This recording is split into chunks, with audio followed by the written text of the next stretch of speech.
Hello, in this video I want to show you how to install and join Google Classroom on your Cubot Max free. So in order to do this, let's open our Google Play Store. Here we want to find an app called Google Classroom. Select it and download it. After installation process is complete, you should be able to open it. From here, go to Get Started, choose the account you want to use.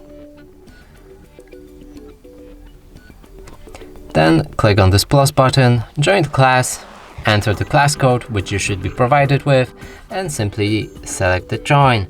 And that's it for this video. Hope you like it. Please consider subscribing to our channel, leave a like and a comment below.